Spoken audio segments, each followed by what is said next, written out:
سلامونه دوستانو، زما نوم قادرشاه حمدي دی. د اډوبي فوټوشاپ CC 2019 پښتو کورس 15 ویډیو ته موږ راغلاست وایم. دوستانو په تېره 14 ویډیو کې موږ په ایډیټ کې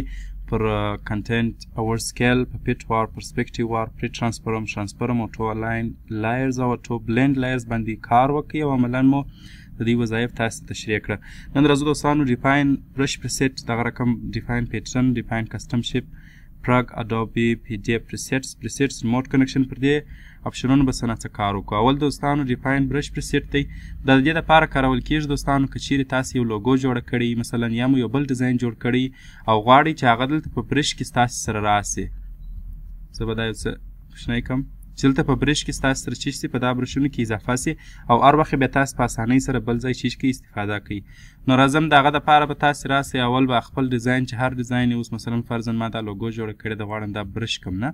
نو راځئ هغه به دلته کښېږدئ او بیا به راسئ دلته ایډیټ ته، ډیفاین برش پریسیټ. دلته فقط نوم ورته انتخاب کړئ، مثلا زه داسې یو نوم ورته انتخابوم، اوکې به یې کړئ. ګورئ بیا داسې یو برش دی تاته جوړوي. دلته په برش کې دی چې څه اضافه سي، کولی سئ چې بیا هر ځای چې کوئ د هغه څخه کار واخلئ او هغه استفاده کوئ. زه راځم په دې ځای کې به دی دغه کړم، ګورئ په دې ترتیب سره، یعنې فقط دلته رنګ ورته اړوئ، بیا چې په هر رنګ کې هر رقم چې کولی سئ چې استفاده ځینې وکړئ. او بل هم موږ په ایډیټ کې ډیفاین پیټرن لرو، دی هم دوستانو تقریبا دغه رقم کار کوي، خو دی بیا برش نه دی بلکې دی پیټرن ځینې جوړوي د ستاسو د ډیزاین څخه. پیټرن موږ دلته لرو په بلنډینګ اپشن کې، په پیټرن اورلی کې دا پیټرنونه دي دوستانو، دلته موږ پیټرن لرو. نو زه راځم دې ځای ته، اول رابسئ، زه غواړم چې دی پیټرن ته واړوم. نو پیټرن به دلته یو نوم ورکړم 000 اوکې. اوس راسئ دلته او بلنډینګ اپشن ته، پیټرن اورلی ته، ګورئ پیټرن بیا دی چې کې پر اپلای کړي. دلته کولی سئ اندازه ورته وټاکئ، اندازه ورته ډېره کړئ او په دې ځای کې هم ګورئ دغه زموږ هغه اوس چې مو جوړ کړي دغه پیټرن دی، چې پیټرن عموماً د بیکګراونډونو د دغه رنګه سټروکو د دې دپاره کارول کېږي چې مثلا هغه شاته بیکګراونډ وي، دغه کولی سئ په هغه کې پیټرن تاسې کار کوئ. او بل هم دوستانو دلته موږ لرو ډیفاین کسټم شیپ. دی د کسټم شیپ څخه موږ ته یو دغه جوړي. زه مثلا راځم دلته یو شیپ رسمومه، مثلا دا ریکټینګل زه رسموم په دې ترتیب سره. اوس غواړم چې دا ډیفاین کړم، کسټم شیپ کې زما سره تیار پروت یار وخت، نو ډیفاین کسټم شیپ یې کړئ، دلته نوم ورکړئ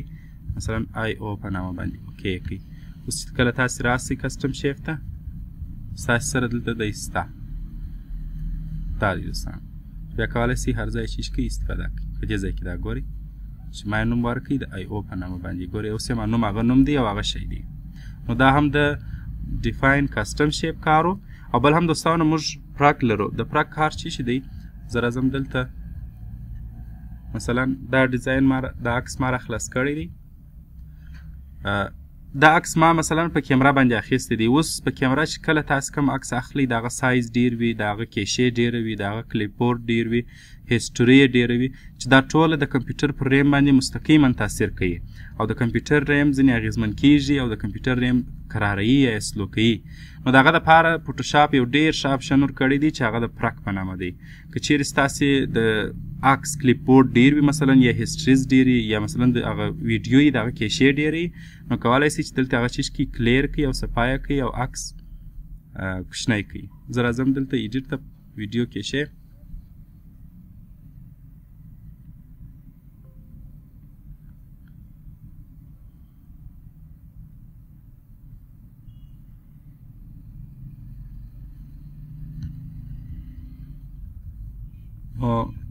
آل به کلیک کو، اوکې به یې کو. ټول مثلا کې کیشې ده، کې کلیپ بورډ دی، کې هیسټري ده، ټول دی درته صفا کوي او عکس یو کوچنی سایز جوړوي چې پر ریم به ډېر بد تاثیر نه کوي. البته دا ټول هغه د بیکګراونډ د عکس بیکګراونډ دی چې دی صفا کوي او ستاسې ریم تیزوي. نو ګورئ اوس کلیپ بورډ، هیسټري ټول شانه د عکس صفا شول. نو دا د همدا دپاره کارول کېږي چې د ریم ډېر زیات استفاده ونه سي. بل هم په ایډیټ کې اډوبي PDF پریسیټس دی. دوستانو موږ چې کله په فوټوشاپ کې خپل ډیزاین جوړ کړو یا یو عکس جوړ کړو او بیا هغه PDF ته اړوو، نو دلته موږ کولی سو چې یو څه تغیرات هم راولو. تغیرات څخه زما هدف دا دی چې د ستاسې PDF کوالټي څومره وي، مثلا تاسو که غواړئ چې دا په انټرنیټ کې یو چاته ایمیل کوي نو بیا داسې غټه کوالټي مه جوړوئ چې هغه بیا هلته په اپلوډ کې بیخي ډېر وخت نیسي، ضرورت یې نشته. بیا په سمالسټ کوالټي کې په کوچنۍ کوالټي کې جوړ کړئ، هغه ته یې واستوئ، هغه استفاده هم ځینې کولی سي. نو دا فوټوشاپ دغه اسانتیا برابره کړې ده. هر پی ډي اف پریسیټس مثلا چې تاسې پی ډي اف تاسې ایکسپورټوئ د فوټوشاپ څخه یې باسئ، تاسې کولی سئ چې هغه کنټرول کړئ، د هغه کوالټي کنټرول کړئ، د هغه مثلا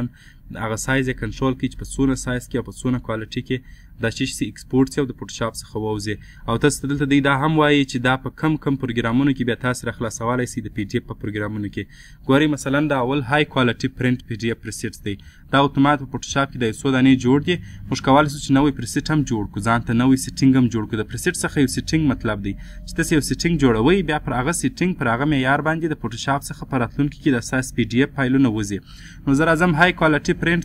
دی تاسو ته وایي چې دغه سیټینګ چې دی دا د اډوبي پی ډي اف ډاکومنټ لپاره دی چې د های کوالټي پرنټینګ لپاره استعمالیږي. چې مثلا تاسو غواړئ په لوړه سطح یو پرنټ وکړئ د دا فایل، نو بیا کولی سئ د ده څخه کار واخلئ. او وایي چې دا په اکروبټ او اډوب ریډر 15 کې 15 ورژن کې کولی سئ دا استفاده کوئ. دوهم پریسیټ دی مثلا دریم په دغه ډول دی پریس کوالټي ده چې وایي دا سیټینګ چې دی د اډوب پی ډي اف ډاکومنټ لپاره ډېر ښه دی او د های کوالټي پریس پرنټینګ لپاره دی. مثلا created PDF document can be opened with Acrobat and Adobe Reader 5. ګورئ هغه پروګرام هم تاسو ته ښیي چې په دغه پروګرامونو کې بیا دی تاسو کولی سئ استفاده کوئ. بله خبره چې ما تاسو ته د مخه وکړه چې که چیرې تاسو پر انټرنیټ یو چاته ایمیلوئ د خپل پی ډي اف فایل، نو په سمالسټ فایل سایز پریسیټ کې تاسو چې کړئ جوړ کړئ. ګورئ دی دلته وایي چې دا د اون سکرین ډسپلی لپاره ښه کار کوي، د ایمیل لپاره او دغه رقم په انټرنیټ کې چې تاسو یو چاته استوئ. او دا به وایي د اکروبات او اډوبي ریډر 6 ورژن کې تاسو کولی سئ چې کړئ استفاده کوئ. تاسو کولی سئ خپل هم دا سیټینګ جوړ کړئ. نیو کلیک کړئ، راځئ په دې ځای کې جنرال مثلا دلته ډسکرپشن ورکوئ، په دې ځای کې کمپریشن چې په څونه اندازه کې دی کمپریس سي، او دا کمپریس باید په کم فایل کې، په جی پی جي کې، په زیپ کې مثلا نه،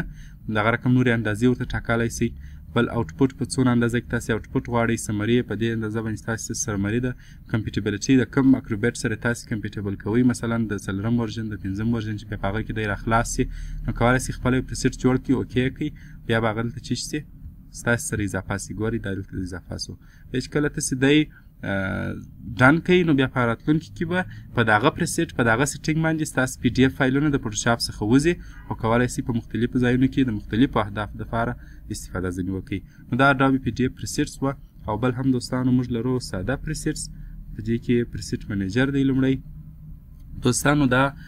هغه پریسیټس دي چې موږ په فوټوشاپ کې اوس د ځان سره لرو چې دا د برش په نامه دي، نه یعنې د پریسیټ ټایپ دی. اوس موږ څو رقمه پریسیټس دلته موږ کارولی سو. ګورئ اول برشز دي، سویچز دي، دا د رنګونو پریسیټس دي، ګریډینټس دي چې مثلا څو رنګونه سره ګډ شوي دا د هغو پریسیټس دي. او بل هم سټایلز دي، مثلا دا د سټایل پریسیټس دي یا د سټایل هغه دغه دي ډیزاینونه دي، پیټرنز دي چې ما یو څو دانې ګورئ خپل هم دلته جوړ کړل. او بل هم په دې ترتیب دا نورې کنټورز دي، کسټم شیپس دي چې دا هم په پریسیټس کې راځي. او دلته ټولز دي چې مثلا تاسو کولی سئ دا ټولز هم د پریسیټس یو ډول دي. نو کولی سئ زه راځم برش ته، مثلا دا برشونه دي، زه غواړم چې سیو سیټ دا سیټ چې کوم سافت کوم او د بل ځای چې کوم استفاده کوم. سیو سیټ کلیک کوئ او دلته راځئ ډیسکټاپ باندې زه ثبتومه، مثلا د چې په نامه سره د بي په نامه سره سیو یې کوئ. ګورئ دا بیا تاسو کولی سئ چې هر چاته واستوئ د خپل برشونه په دې ترتیب باندې، چې مثلا تاسو په کمپیوټر کې په فوټوشاپ کې ښه برشونه لرئ، یو چا درته ویل چې دا ماته راکړه زه بیا په خپل کمپیوټر کې استفاده کوم، نو بس د پریسیټ منیجر د لارې د ایډیټ منیو تاسو کولی سئ دا هغه چې کې ایکسپورټ کړئ او هغه ته یې ورکړئ، هغه استفاده ځینې وکړئ. نو دلته کولی سئ لوډ خپل هم تاسو د انټرنیټ څخه ډاونلوډ کړي پریسیټونه د برش ته کولی سئ هغه چې کې راوړئ فوټوشاپ ته یې راوړئ. ما سره یو څو دانې وه، زه به وګورم که چیرې اوس پرته وه هغه به راوړم فوټوشاپ ته. په دې ځای کې ایشوز به او ډاونلوډډ پریسیټس ښه زه نه پوهېږم شاید دغه ډیلیټ سوي. که چیرې تاسې د برش پریسیټس د نټ څخه راواړوئ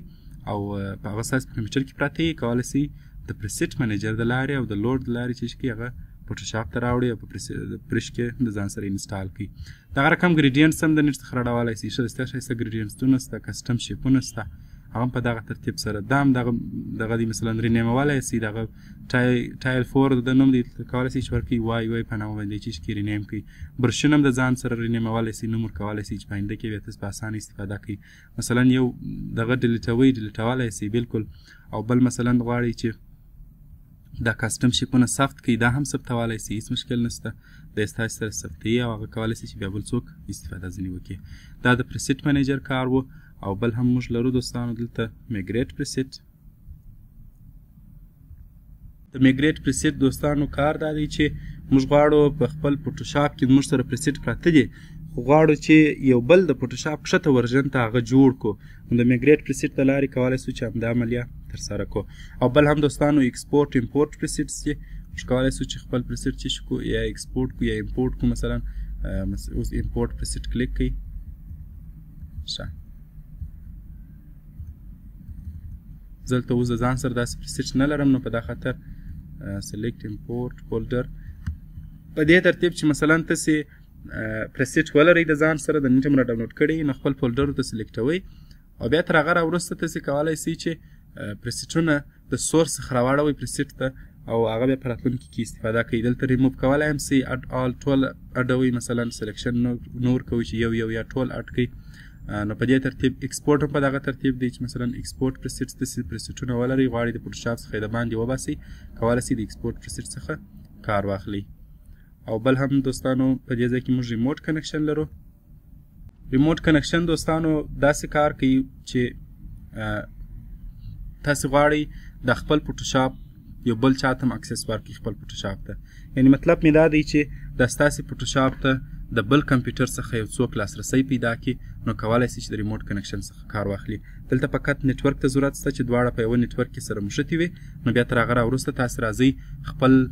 ریموټ کنکشن پلګینز ته دلته نوم ورکوئ او دلته پاسورډ ورته انتخابوئ دغه نوم او پاسورډ هغه کس ته ورکوئ کله چې مو دا هغه کس ته ورکړل هغه راځي په خپل فوټوشاپ کې ریموټ کنکشن ته او هغه کنیکټوي او ستاسې کمپیوټر ته راځي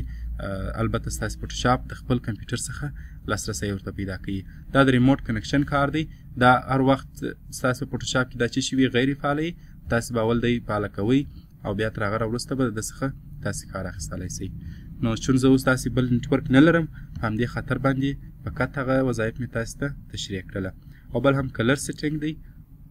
کلر سیټینګ کې عموما موږ کولی سو چې د خپل فوټوشاپ عمومي هغه د رنګ دغه ورته انتخاب کړو سیټینګ ورته وکړو چې مثلا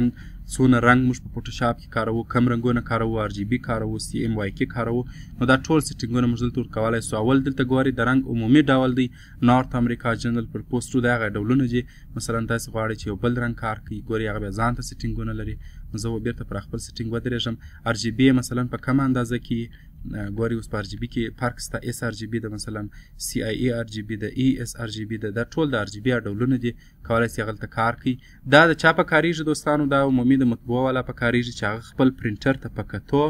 او خپل مصارف ته په کتو رنګونه په دې ترتیب انتخابوي چې ډېر کاټریج کار نسي او دوی ته یو څه ګټه پاته سي او داسې نسي چې ټول هغه په های کوالټي باندې رنګونه کار سي او دوی ته کومه ګټه او شی پاته نسي دا د هغو کار دی او بل عمومي ډیزاینران چې غواړي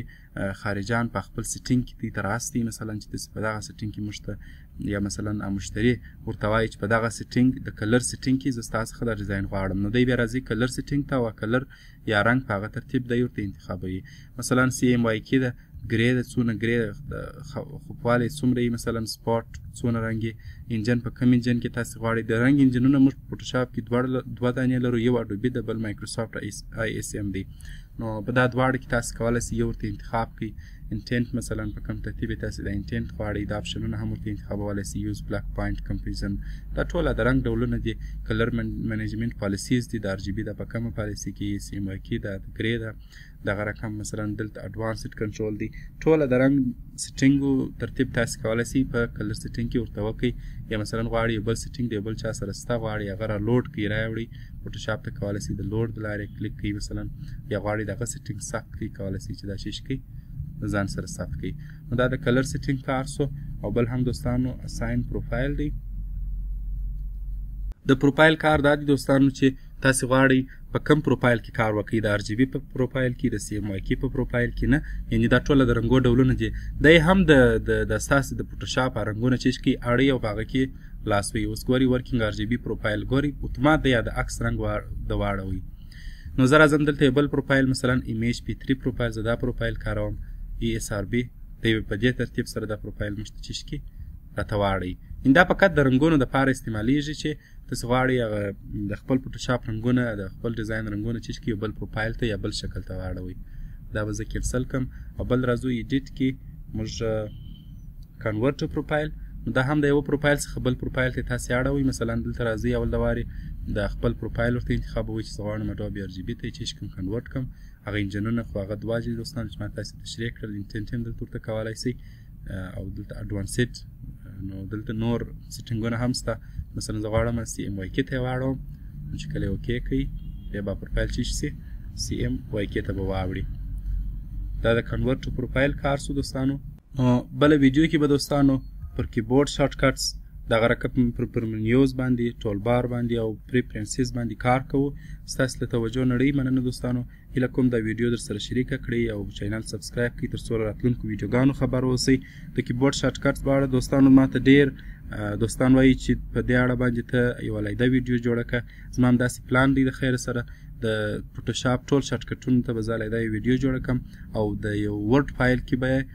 هغه شارټ کټونه کښېږدم بیا په ډسکرپشن کې تاسې ته لینک درکړم تر څو تاسې ډاونلوډ کړئ او په راتلونکي کې د هغه شارټ کټ د لارې تاسې خپل ډیزاینونه په ډېر اساني سره چیز کې جوړ کړئ نو شارټ کټونه په فوټوشاپ کې ډېر مهم دي هغه چې مثلا تاسې کولی شئ په ډېر اسانۍ او په ډېره تیزي سره کار پکښې وکړئ نو باید ستاسې شارټ کټونه زده وي د الله په امان ستاسې له توجه